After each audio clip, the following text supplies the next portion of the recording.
सहकारी पतसंस्था तालुका पूर्णा व मराठवाडा विकास योग विकास मंडळ पूर्णा यांच्या संयुक्त विद्यमाने आयोजित. खरं तर हे स्वर्गीय प्रल्हादजी अभ्यंकर यांच्या व्याख्यानमालेचं 25वे म्हणजे रौप्य महोत्सवी वर्ष. गेले अनेक वर्षापासून संभाजीनगरमध्ये म्हणजे मागच्या 24 वर्षापासून संभाजीनगरमध्ये स्वर्गीय प्रल्हादजी अभ्यंकर व्याख्यानमाला ही अव्याहतपणे चालू आहे. आणि हा ज्ञानयज्ञ आपल्या मराठवाडा योग विकास मंडळाची इथे कार्य करणारे जी कार्यकर्ते आहेत या सर्वांनी असं ठरवलं की आत्ता आपल्याला ही व्याख्यानमाला जी आहे केवळ संभाजीनगरपुरती मर्यादित न करता आपल्याला मराठवाड्यामध्ये आपल्या विचारधारेच्या सर्व लोकांच्यापर्यंत ती कशी पोहोचवता येईल त्याच्यासाठी आपल्याला प्रयत्न करणं गरजेचं आहे. आणि मला वाटतं पूर्णा हे पहिलं ठिकाण आहे जिथे या रौप्य महोत्सवी वर्षामधलं पहिलं व्याख्यान आणि तेही माझ्यासारख्या एका मराठवाडा योग विकास मंडळाचं काम करणाऱ्या एका सामान्य कार्यकर्तीवरती आलेली आहे. खरं तर फार मोठं काम आहे. म्हणजे कालपर्यंत आम्ही जसं आता इथे ट्रे, फुलं, हार, वाघ, काळीपेटी, मेणबत्ती या सगळ्या भूमिकेतनं काम करणारे आम्ही कार्यकर्ते, सूत्रसंचलन, बॅकस्टेज कार्यकर्ते, समोरचे फ्रंट स्टेज कार्यकर्ते. आणि त्यातनं म्हणजे मी कधी कल्पनाही केली नव्हती की या व्याख्यानमालेत मलाही बोलायला व्याख्याते म्हणून यायला लागेल. हे आमच्या इथे उपस्थित असणारे आमचे बंधू व्यंकटेशजी कमळू यांच्या संकल्पनेतनं त्यांनी माझ्यावरती ही मोठी जबाबदारी दिली. त्यांनी असं ठरवलं की ताई आता काम करताय खूप झालं, जरा अभ्यास करायला लागला, जरा वाचन करायला लागला. कारण आपल्या वाचनातनं आपल्या प्रबोधनातनं केवळ स्वर्गीय प्रल्हादजी अभ्यंकर व्याख्यानमालेत कार्यकर्ते घडवत असतानाच आपल्याच यातनं व्याख्याते घडवावे असाही एक उद्देश या सगळ्याच्या पाठीमागे आहे. आता मला कुठल्याच वादळात भरकटायला आवडणार नाही, कारण कुठलंच वादळ आभार शिवत नाही. बधीर होऊन चुपचाप परतणारी वादळ मला नकोय. मी पुढे चालतीये मागे जंगलांना वनवा पेटलेला. माझ्या स्वप्नांचं सुंदर घरटं सावध राहावं असं आता एकही झाड उरलं नाही. म्हणून मला आता कुठल्याच वादळात भरकटायला आवडणार नाही, कारण मीच माझं वादळ होणार, मीच माझं आकाश होणार, मीच माझ्या आकाशामध्ये छोटीशी ज्योती म्हणून प्रकाश देणार. आता मला त्यामुळे कुठल्याच वादळात भरकटायला आवडणार नाही अशी स्त्री मनाची जी भावना आहे. खरं तर सतीनं गेलेली सती या वाक्यामध्येच या जो आपला आज व्याख्यानमालेचा विषय याच्यामध्येच प्रचंड मोठा अर्थ दडलेला आहे. कारण सती न गेलेली सती म्हणजे अशी सती की जी रोज सती जात होती आणि ती कशा पद्धतीने सती जात होती. आणि ते करत असतानाही आपल्या ज्या आता सुरुवातीला पद्य झालं की पुण्यभूमी केली आहे, कर्मभूमी केली आहे, धर्मभूमी केली आहे आणि त्याच्यासाठी आपल्या जीवनाचा शेवटचा श्वासही जिने तयारला त्या पुण्यश्लोक अहिल्या देवीचं हे त्रिशताब्दी जन्मवर्ष आपल्या सर्व कार्यकर्त्यांच्या संकल्पनेतनं स्त्री जी आहे, जी जन्मदात्री आहे, जी उद्गात्री आहे, या स्त्री विषय केवळ एवढ्याच संकल्पना आपल्या मर्यादित आहेत का? अनेकदा आपण फेमिनिझमच्या नावाखाली बरेचदा ऐकलेले की भारतामध्ये स्त्रीला कुठल्याही प्रकारचं स्थान नव्हतं, इतिहासाने कुठल्याही प्रकारचं स्त्रीला स्थान दिलं नाही. अशा अनेक संकल्पना आपल्या डोक्यावरती आपल्या मधल्या कालावधीमध्ये आपल्या कानावरती आलेल्या आणि आम्ही पण तसाच विचार केला की अरे हो आम्ही असंच होतो, आम्ही अशा डिप्रेस्ड क्लास विमेन आहोत, वल्नरेबल सेक्शन आहोत, आम्ही अतिशय मागास आहोत, आम्ही दुय्यम स्थान असणारे आहोत आणि हे आम्ही सातत्याने ऐकत होतो. म्हणून आम्हाला ते वाटत होतं. पण जेव्हा आपण असं म्हणतो की पहा चाळून पाणी आमच्या इतिहासाची, त्यामुळे आमचा इतिहास खरंच डिप्रेस होता का? आमचा इतिहास स्त्रियांना खरंच दाबणारा होता का? पुण्यश्लोक नलो राजा जे म्हणतो त्याच्यामध्ये अहिल्याचं पण कुठेतरी नाव येतं आणि मग त्या अहिल्याचा धागा या अहिल्यापर्यंत पोचतो का? या सगळ्या गोष्टींचा एक कुठेतरी विचार मंथन या अहिल्या देवींच्या त्रिशताब्दी जन्मवर्षानिमित्त झाला.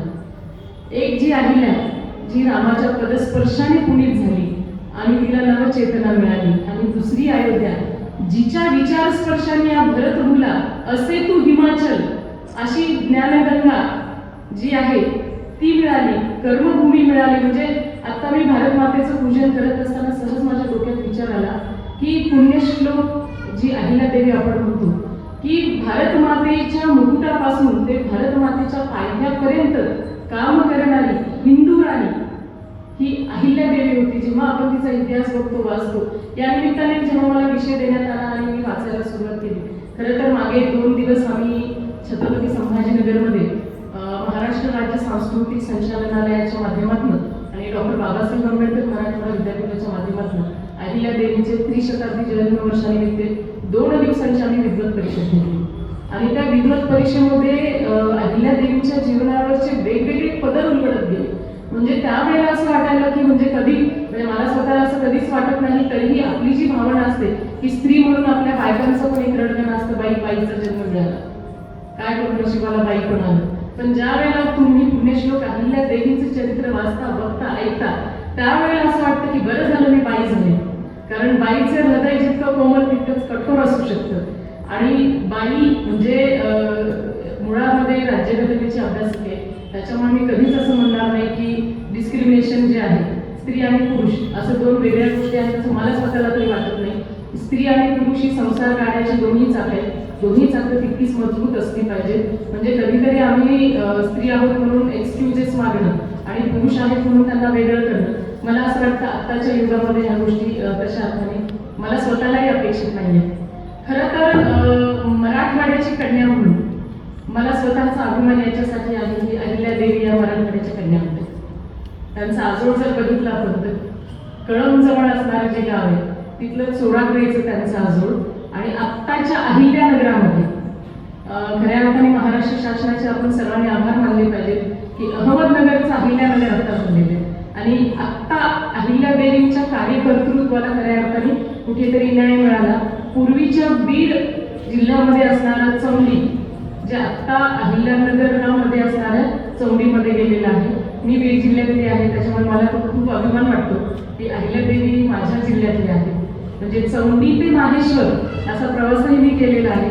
आणि ज्या वेळेला आपण माहेश्वरमध्ये जातो, ज्या वेळेला माहेश्वरच्या प्रत्येक गल्लीमधून आपण जातो, त्या राजवाड्याच्या प्रत्येक ठिकाणी आपण जातो, त्यावेळेला आपल्याला अहिल्यादेवींचं महत्त्व कळायला लागतं.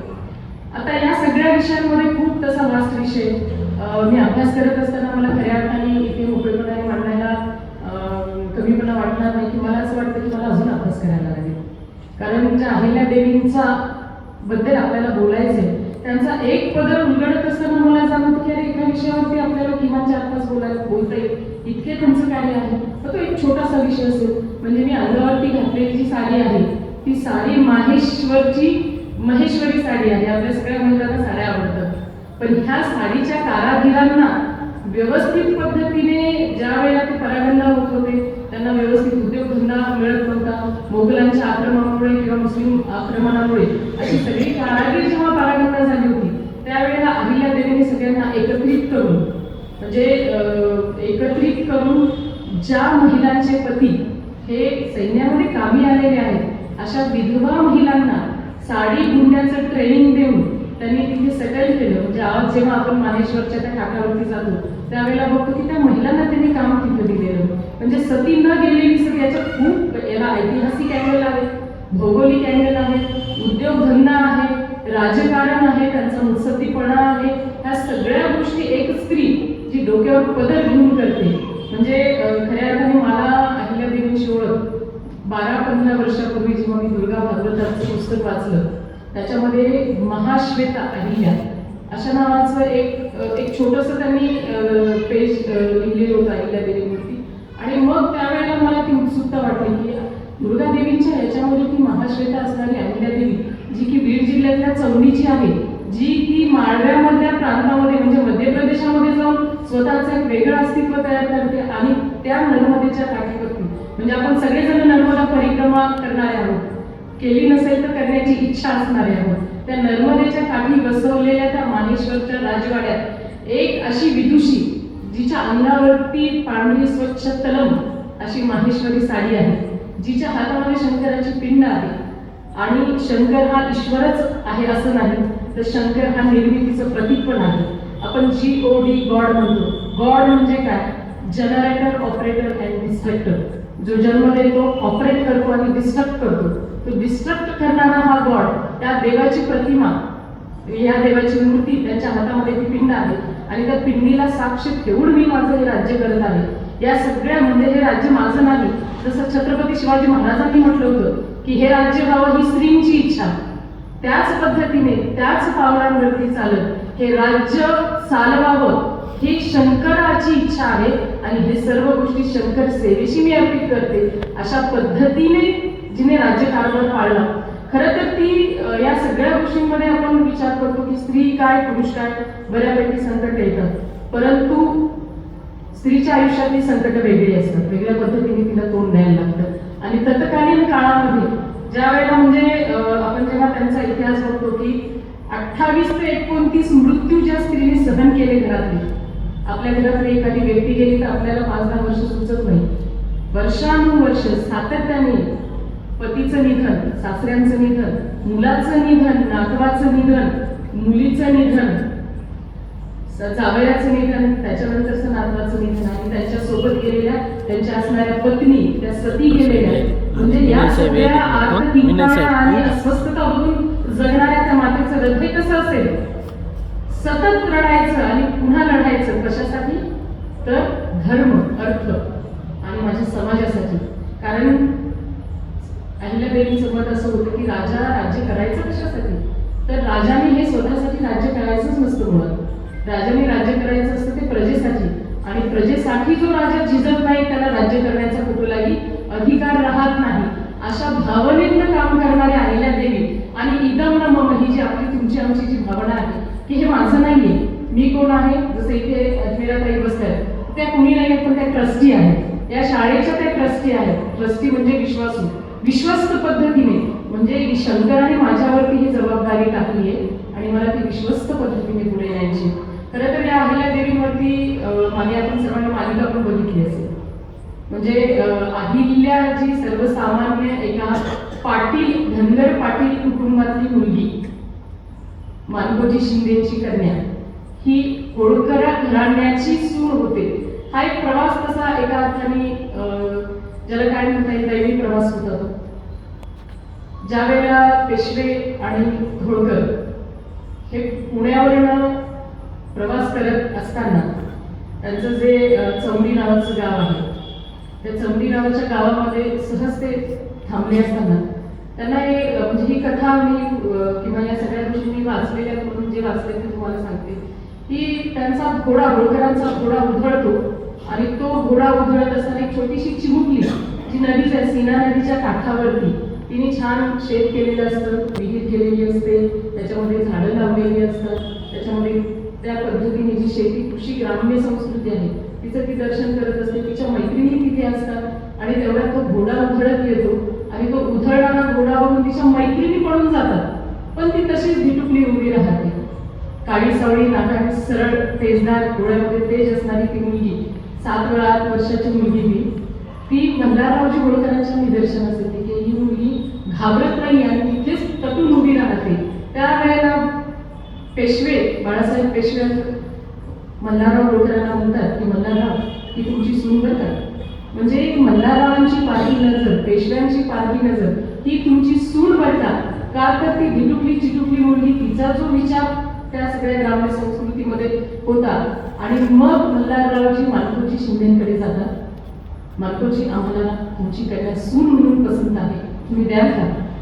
आणि खरं तर मानकोजी शिंदे एका छोट्याशा गावाची पाटील आणि मल्हारराव होळकरांसारख्या सुभेदाराची सून माझी मुलगी होणार, त्याच्यापेक्षा वेगळं त्यांच्या आयुष्यामध्ये आनंदाचं काय असू शकतं. आणि मग मल्हारराव होळकरांच्या आणि मानकोजी शिंदेच्या विचारांनी अहिल्यादेवींचा विवाह होतो.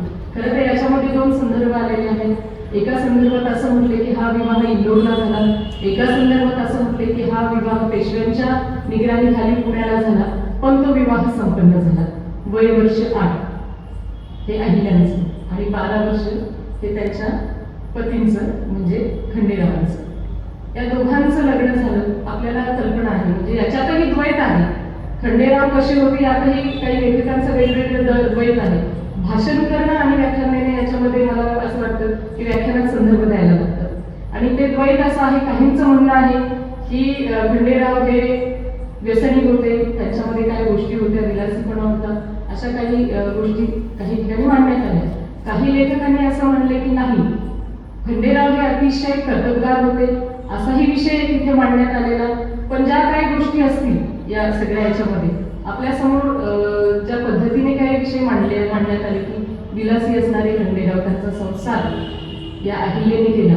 खरं तर हे सगळं करत असताना अहिल्याच्या आयुष्यामध्ये अनेक गोष्टी आल्या, पण तिच्या नशिबातली सगळ्यात एक मोठी महत्त्वपूर्ण गोष्ट अशी होती की ती म्हणजे तिला भेटलेले मल्हारराव होळकर, जे तिचे सासरे, आणि गौतमीबाई ज्या तिच्या सासूबाई. खऱ्या अर्थाने मल्हाररावांचा इतिहास जर आपण बघितला तर मल्हारराव हे मूळचे जेजुरी जवळच्या एका गावचे, तिथनं ते वीरगावला आले. त्यांना वीरगावकर नाव मिळालं. तिथून पुन्हा पलटण परगण्यामध्ये असणाऱ्या नीरा नदीच्या काठाच्या होळ या गावी ते गेले आणि मग तिथनं त्यांना होळकर असं नाव मिळालं. आणि तिथून पुढे ज्या वेळेला मल्हारराव हे 3 वर्षाचे होते त्यावेळेला त्यांच्या वडिलांचं निधन झालं. त्यांच्या वडिलांचं निधन झाल्यामुळे त्यांच्या आईने, जिवाईने, जसं आता आपल्याला सगळ्यांना माहिती आहे की आता प्रश्न निर्माण होतात. खरं तर त्यांचे वडीलही आर्थिकदृष्ट्या संपन्न होते मल्हाररावांचे, परंतु 3 वर्षाचे वडील गेल्यानंतर त्यांच्या आईला भीती वाटली की आपण हातावरती हाताच्या थोड्याप्रमाणे वाढवलेल्या या मुलाला संपत्ती पायी, भाऊबंदी पायी आपले प्राण गमवावे लागतील का, म्हणून त्यांनी तो भाग सोडून आपल्या माहेरी, शेवटी बायका कुठे जातात अडचणीत आल्यानंतर, तर त्यांच्याकडे माहेर शिवाय काय नसतं. त्यातली एक डिकॉटॉमी सांगते लॉची स्टुडंट आहे म्हणून. आजकाल आपण राईट टू प्रॉपर्टीवर जातोय, त्याच्यामुळे माहेरही आपण तोडायला लागलोय त्या प्रॉपर्टीच्या ह्याच्यामध्ये. हाही आत्ताचा वेगळा विषय आहे, पण तो आपल्या व्याख्यानाचा विषय नाही. तर त्या माहेरी तळोदा जे नंदुरबार जिल्ह्यामध्ये आहे त्या तळोद्याला त्या तिथे गेल्या आणि मल्हाररावांचं शिक्षण, त्यांचं जे आजोळ घराणं आहे त्या ठिकाणी बारगळ जे आहे त्यांच्या याच्यामध्ये मामाच्या मार्गदर्शनाखाली शिक्षण त्यांचं सुरू झालं. मामा तसे होत करू पेशव्यांच्या त्यांच्याकडे जबाबदाऱ्या होत्या. 50 मनसबदारी, 50 घोड्यांची मनसबदारी त्यांना होती आणि हा संघर्ष त्यांनी केला. पण मामांच्या कुठेतरी लक्षात यायला लागलं की मल्हाररावचं पाणी वेगळं आहे. हा मुलगा वेगळ्या पद्धतीने मेंढपाळ करत करत हा मुलगा चांगल्या पद्धतीने घोडा चालवतो, चांगल्या पद्धतीने घोड्यावर कमांड करतो, चांगल्या पद्धतीने तलवार चालवतो. ह्या सगळ्या गोष्टी ध्यानात आल्यानंतर त्यांच्या मामांनी पेशव्यांना विनंती केली की यालाही कुठेतरी सुभेदारी दिलं गेलं पाहिजे. आणि अशा पद्धतीने एक साधा मेंढपाळाचा मुलगा त्याच्या स्वतःच्या कार्यकर्तृत्वावरती इंदोर घराण्याचा संस्थापक राजा होतो, संस्थापक सुभेदार होतो आणि आपली स्वतःचं एक वेगळं अस्तित्व महाराष्ट्राच्या बाहेर उभं करतो, जे इंदोर आणि माहेश्वर या ठिकाणी आहे. आणि अशा या होतकरू मुलाला आपली स्वतःची मुलगी बारगळ घराण्याने दिली. परवा ज्या वेळेला विद्यापीठामध्ये कार्यक्रम होता तर याच बारगळ घराण्याचे 9वे वंशज अमरजीतजी बारगळ हे आमच्याशी आम्ही बऱ्यापैकी संवाद केला की म्हणजे मी त्यांना विचारलं की सातत्याने ती पिंड जी दिलेली असते तर ती पिंड का दिलेली आहे, हे सहज क्युरिओसिटी म्हणून विचारलं. तर त्यांचं म्हणणं असं आहे की ती पिंड ही निर्मितीचं लक्षण आहे. मी सुरुवातीला सांगितलं की ते निर्मितीचं लक्षण आहे आणि स्त्रीमध्ये निर्माण करती पण आहे, स्त्री रक्षण करती पण आहे, स्त्री संरक्षण करती आहे, स्त्री डिस्ट्रक्शन करणारी पण आहे, ती उद्ध्वस्त पण करू शकते. मग या सगळ्या ह्याच्यामध्ये ती निर्मितीची जी भावना आहे या सगळ्या याच्या पाठीमागे अशी पण भावना असू शकते, हे त्यांचं मत आहे की हा सगळा विषय आहे. आता ज्या वेळेला माहेश्वरला मी मागच्या 12 वर्षापासून सलग जात असते, कारण जेव्हा तुम्ही त्या माहेश्वरच्या काठावरती जाता तिथे तो जो राजवाडा आहे त्या राजवाड्यामध्ये सुरुवात केल्यानंतर जो भव्य असा अहिल्यादेवीचा पुतळा आपल्याला दिसतो, म्हणजे पुन्हा मी सांगते की डोक्यावरती पदर, हातामध्ये ती शंकराची पिंड आणि अतिशय सात्विकतेने आपल्या संपूर्ण राज्याकडे तिचे बघणारे ते जे रोखणारे डोळे, ज्याच्यामध्ये तेज आहे, ज्याच्यामध्ये प्रेम आहे, ज्याच्यामध्ये दिव्यता आहे, ज्याच्यामध्ये ममता आहे आणि ज्याच्यामध्ये कर्तव्य कठोरता पण आहे, या सगळ्या गुणांचा संगम या अहिल्या नावाच्या एका पुण्यश्लोक स्त्रीमध्ये होता. खरं तर अहिल्यादेवीवरती आपण बऱ्याचदा बघतो की आता आपल्या शासनाने या सगळ्या विषयांवरती चिंतन मंथन करायला सुरुवात केली आहे म्हणून, पण जेव्हा त्यांचं कार्य बघतो त्यावेळेला असं वाटतं की थोडं हे सगळं कार्य पोहोचवण्यासाठी थोडा उशीर झाला का, तर त्याचं तसं नव्हे, ते आपल्यापर्यंत पोहोचण्यासाठी उशीर झाला. पण अगदी इंग्रज कवयित्री असणारी जी जॉन बेरी म्हणून आहे, तर तिने अहिल्यादेवींवरती 1819 मध्ये काव्य केलेलं आहे इंग्रजीमधून. आणि हे याचं काय गोष्टी आहेत की म्हणजे ज्या पद्धतीने तिने तिचं कार्यकर्तृत्व केलं, ज्या पद्धतीने तिने तिचा संसार, तो संसार नव्हताच, ती कायम पेटलेली चिता होती, कायम पेटलेली आग होती आणि त्या आगीवरती, त्या वेदीवरती ती उभा राहून ती या समाजाचा, या राष्ट्राचा संसार करत होती, स्वतःचा संसार बाजूला करून. अशा या सगळ्यांच्या पाठीमागे मल्हारराव आणि त्यांच्या गौतमीबाई सासूबाई, कारण त्यांना 7-8 सासू होत्या. म्हणजे हा सगळा इतिहास बघत असताना आपण बघतो 8-9 सासू. तत्कालीन हा बहुपत्नीत्वाचा काळ होता आणि त्याच्यामुळे त्यांना 8-9 सासू होत्या. त्यातल्या त्यांच्या प्रमुख सासूबाई गौतमीबाई आणि एक सासू अशी होती की ज्या तलवारीशी लग्न लावून, आपण ऐकतो की तलवारीशी लग्न लावून आणलेली एक राजपुताना सासू पण त्याची रकुबाई म्हणून ती सासू होती आणि त्या अहिल्यादेवीपेक्षा फक्त 4 वर्षांनी मोठ्या होत्या आणि त्यांनी मात्र शेवटपर्यंत अहिल्याबाईंना साथ दिली.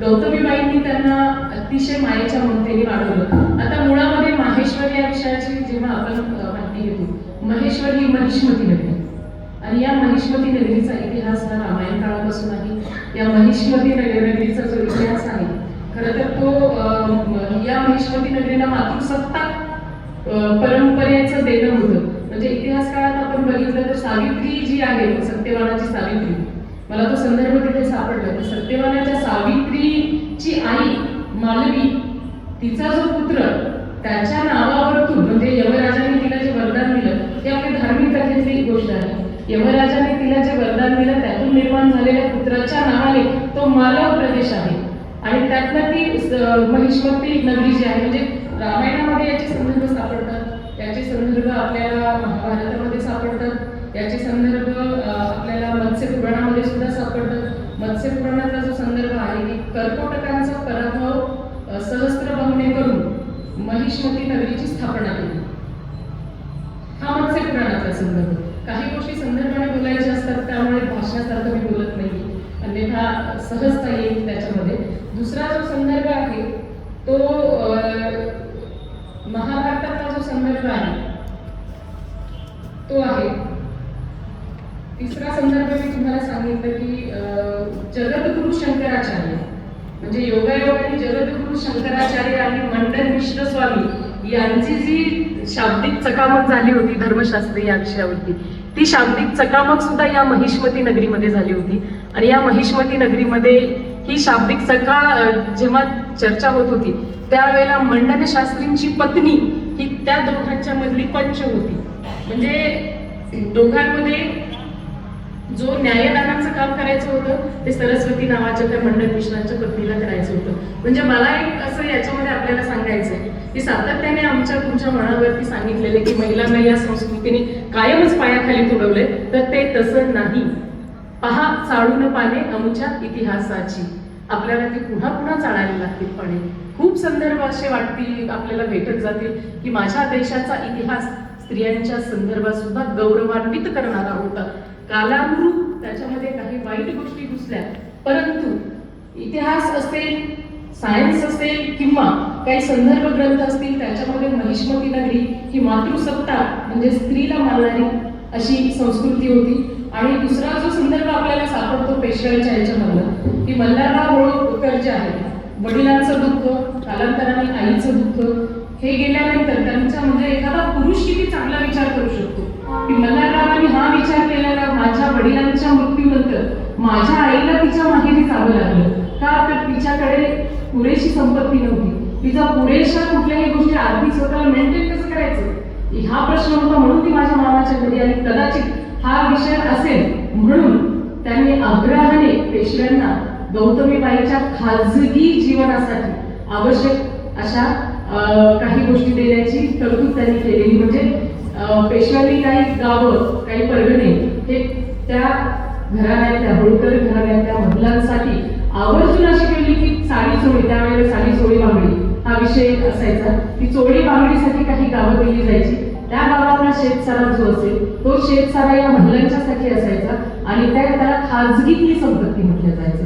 ती खाजगीतली संपत्ती महिलांच्या नावावर असायची. म्हणजे जसं आपण म्हणतो की प्रत्येक वेळेला आम्हाला हात पसरावा लागतो नवऱ्यापुढे, तर मल्हाररावांनी ती भूमिका बदलवलेली. हा एक संदर्भ मला त्याच्यामध्ये आला की माझ्या पत्नीची सुद्धा व्यवस्था, जे आता हिंदू कायद्याने आपल्याला ज्याला मॅन्डेटरी केलेलं आहे की मेंटेनन्स द्या, पण त्याच्या आधीच आमच्या संस्कृतीतल्या तत्कालीन वैचारिक ज्याची प्रगल्भता आहे अशा मल्हाररावांनी त्या विषयामध्ये आपल्या पत्नीसाठी केवळ पत्नीसाठी नव्हे तर आपल्या सुनेसाठी सुद्धा ती व्यवस्था त्यांनी केली.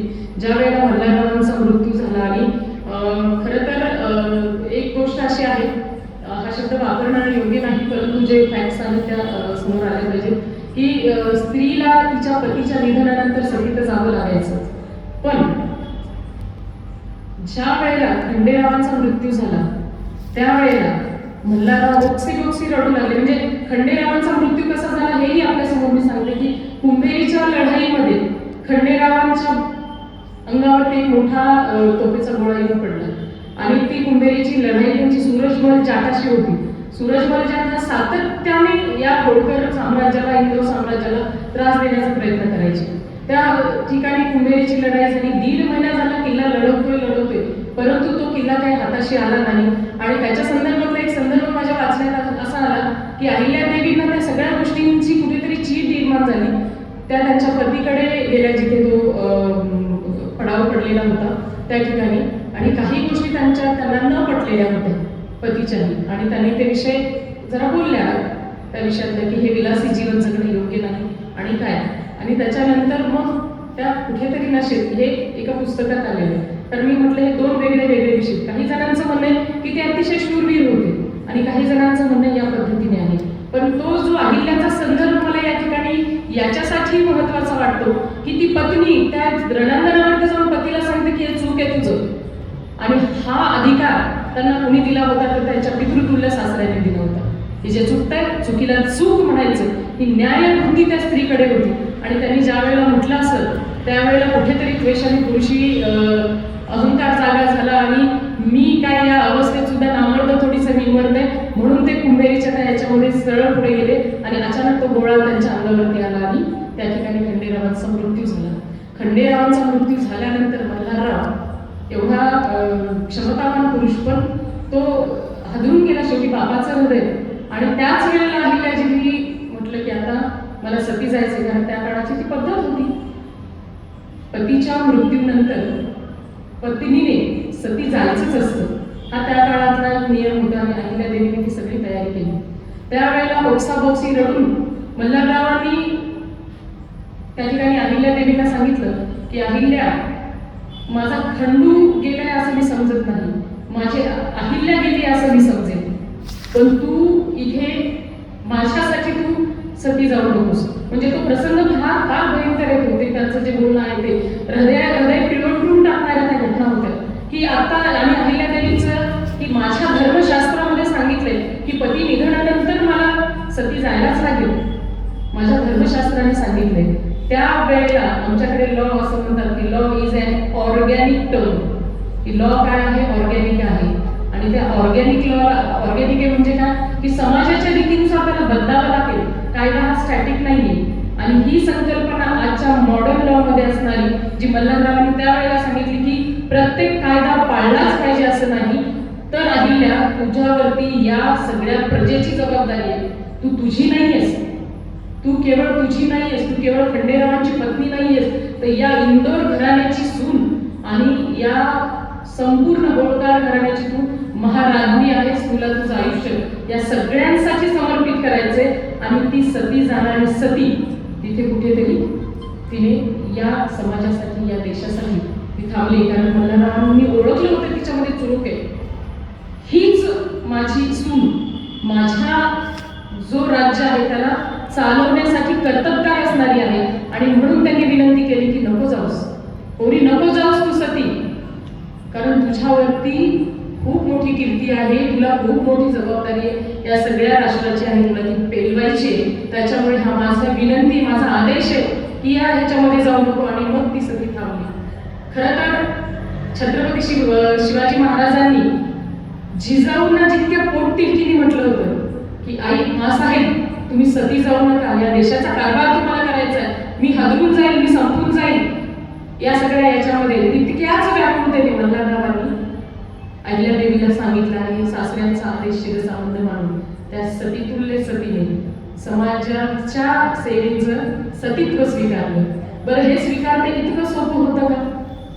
इतकं सोपं ते नव्हतं. पतीच्या मृत्यूनंतर ज्या वेळेला आपल्याला माहिती आहे पानिपताचं युद्ध झालं आणि पानिपताच्या युद्धामध्ये होळकरांवरती बरेच आरोप यायला लागले की याचे कारण होतं नाही. खरं तर वेगवेगळे कारण याच्यामध्ये पण येतात. म्हणजे दुसऱ्या एका ठिकाणी असं सांगण्यात आलेलं की पेशव्यांनीच होळकरांना सांगितलं होतं की आपला जो कुटुंब कबिला आहे तो आमचा कुटुंब कबिला घेऊन तुम्ही पानिपताच्या रणांगणात पुढे जा, कारण ही लढाई कठीण आहे. असाही एक प्रवाह या विषयामध्ये येतो. पण खऱ्या अर्थाने पानिपताचं जे ओझं मल्हाररावांच्या डोक्यावरती होतं आणि त्याच्यामध्येही त्यांचा मृत्यू झाला.